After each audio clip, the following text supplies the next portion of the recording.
لله رب العالمين والصلاة والسلام على سيد الأنبياء والمرسلين وعلى آله وأصحابه أجمعين. أما بعد فأعوذ بالله من الشيطان الرجيم. بسم الله الرحمن الرحيم. وأنتم الأعلون إن كنتم مؤمنين. وہ معزز تھے زمانے میں مسلمان ہو کر، وہ معزز تھے زمانے میں مسلمان ہو کر، اور ہم خوار ہوئے تاریخ قرآن ہو کر. محترم بزرگوں اور دوستوں، آج میری گفتگو کا موضوع مسلمانوں کی تباہی اور اس کا علاج ہے.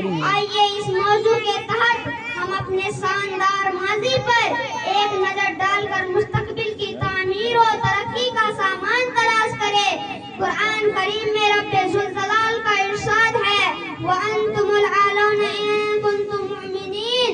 تم ہی سر بلند رہو گے اگر تم مومن ہو. یہ ارشاد باری ہماری پوری تاریخ کے اختصار ہے اور اسی میں ہماری ترقی کا راز مضمر ہے. تاریخ کے سینکڑوں واقعات یہ بتانے کے لیے کافی ہے کہ جب بھی ہمارا رشتہ اللہ اور اس کے دین سے مضبوط رہا، سر بلندی و کامیابی نے ہمارے قدم چومے، اور جب کبھی اس رشتہ میں کسی قسم کی کمزوری آئی، ہم عزت و رفعت کے آسمان سے ذلت و پستی کے غار میں جا گرے. تاریخ ہمارے سامنے جنگ بدر کی مثال پیش کرتی ہے. جنگ بدر میں جو کامیابی ہوئی وہ صرف اسی رشتہ کی مضبوطی کی بنیاد پر ہوئی، ورنہ کامیابی ہوتی تو کفار مکہ کو ہوتی، کیونکہ کفار مکہ تقریباً 1000 تھے اور بڑے جوش و خروش کے ساتھ تھے. ان کے پاس 700 اونٹ، 200 گھوڑے، نیز سب کے پاس تلواریں اور دیگر جنگی ہتھیار موجود تھے. ادھر ابو جہل، عتبہ، شیبہ، ولید، حنظلہ، عبید، عاص، حرث، امیہ ابن خلف نظر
وقت